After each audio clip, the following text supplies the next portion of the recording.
쓰고 버리는 거. 이게 지금까지 우리 경제가 움직여온 방식이었죠. 근데 요즘 모두가 순환 경제를 외치잖아요. 과연 우리는 올바른 방향으로 가고 있는 걸까요? 더 중요한 건 우리가 얼마나 잘하고 있는지 이걸 어떻게 할 수 있을까요? 이번 시간에는 바로 그 성적표에 대한 이야기를 해보려고 합니다. 오늘 이 문제를 한번 파헤쳐보기 위해서 5단계로 나눠서 짚어볼게요. 먼저 순환 경제가 왜 필요한지 근본적인 문제부터 시작해서요. 순환성이라는 핵심 키워드를 알아볼 겁니다. 그 다음엔 다른 나라들은 이 문제를 어떻게 풀고 있는지, 그리고 우리 한국은 지금 어디쯤 와 있는지 살펴볼 거고요. 마지막으로 우리가 앞으로 나아갈 새로운 게임 플랜은 어때야 할지 같이 한번 그려보겠습니다. 자, 첫 번째 단계입니다. 바로 순환경제의 도전 과제인데요. 이 쓰고 버리는 세상을 넘어서기 위해서 우리가 마주한 근본 가든 문제가 대체 뭘까요? 바로 이 질문에서 시작해야 합니다. 채취하고 만들고 버리고. 이 방식 너무나 익숙하죠? 하지만 이게 우리 지구를 거의 한계까지 몰아가고 있다는 건 이제 다들 아는 사실이잖아요. 그렇다면 정말 더 나은 방법은 없는 걸까요? 그 대안으로 나온 게 바로 순환경제입니다. 이 화면이 핵심을 딱 보여주는데요. 왼쪽에 선형경제가 한 번 가면 끝인 일방통행 길이라면요. 오른쪽의 순환경제는 자원이 계속해서 뱅글뱅글 도는 마치 회전교차로 같은 모델이라고 생각하시면 돼요. 버려지는 것 없이 자원의 가치를 끝까지 뽑아내는 거죠. 자, 이제부터가 진짜 핵심입니다. 경영학에서 정말 유명한 말이 있잖아요. 측정할 수 없으면 개선할 수 없다. 이 말이 순환경제에도 똑같이 적용되거든요. 목표는 좋은데 우리가 지금 제대로 하고 있는 건지 이걸 어떻게 알 수 있냐는 거죠. 이게 생각보다 정말 어려운 문제입니다. 그래서 등장한 개념이 바로 이 순환성입니다. 이건 우리가 흔히 말하는 재활용률과는 차원이 좀 달라요. 재활용률이 버려진 쓰레기 중에 얼마나 수거했나를 보는 거라면 이 순환성은 그 수거된 게 진짜로 새로운 제품의 심장이 돼서 다시 경제 속에서 뛰고 있나 이걸 보는 겁니다.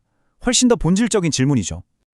그래서 전 세계의 순환성 성적표를 한번 열어봤더니 결과가 어땠을까요? 순환성 격차 보고서를 보면요. 2018년에 인류가 사용한 자원 중에서 딱 9.1%만이 다시 우리 경지로 돌아왔다고 해요. 와, 90%가 넘는 자원은 그냥 한번 쓰고 버려졌다는 얘기죠. 그런데 진짜 충격적인 사실은 이게 끝이 아닙니다. 5년이 지난 2023년 이 수치는 여러분 놀라지 마세요. 오히려 7.2%로 더 떨어졌습니다. 아니, 전 세계가 그렇게 순환 경제를 외쳤는데 현실은 정반대로 가고 있었던 거예요. 바로 이 데이터가 우리에게 아주 강력한 경고를 보내고 있는 겁니다. 우리가 방향을 잘못 잡았거나 아니면 재는 자가 잘못됐거나 둘 중 하나라는 신호죠. 그렇다면 이 문제를 해결하기 위해서 전 세계의 심판들은 어떤 채점 기준을 쓰고 있을까요?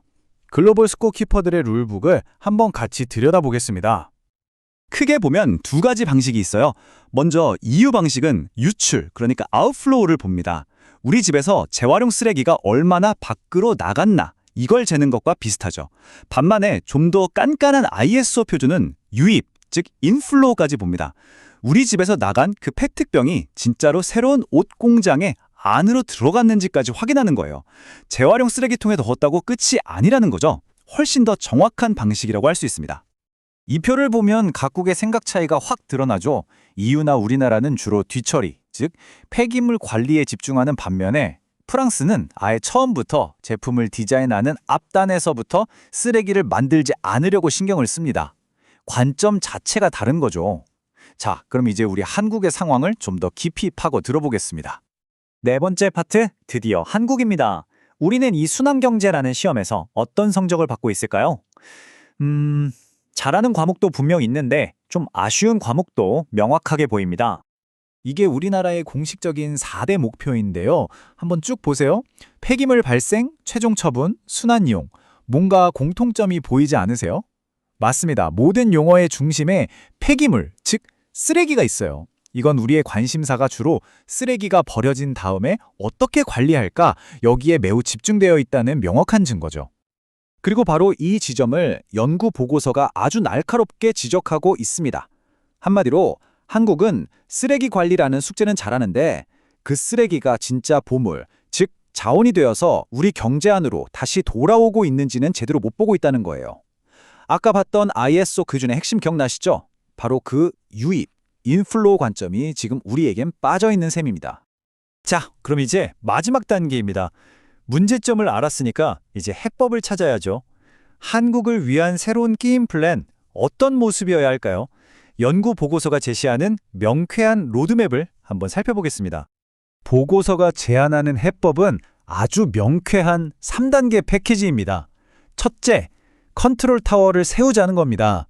여기저기 흩어진 정책들을 하나로 딱 묶고요. 둘째, 새로운 자를 만들자는 겁니다. 옛날처럼 쓰레기의 양을 재는 게 아니라 자원의 흐름을 재는 새로운 지표 말이죠. 그리고 마지막으로 모두가 볼 수 있는 성적표를 만들자는 거예요. 데이터를 투명하게 공개해서 다 같이 문제를 풀 수 있는 시스템을 구축하자는 거죠. 그래서 핵심은 바로 이겁니다. 쓰레기가 얼마나 줄었나 이걸 넘어서 자원이 얼마나 실질적으로 우리 경제 안에서 다시 살아 숨쉬고 있나 이걸 측정하는 것.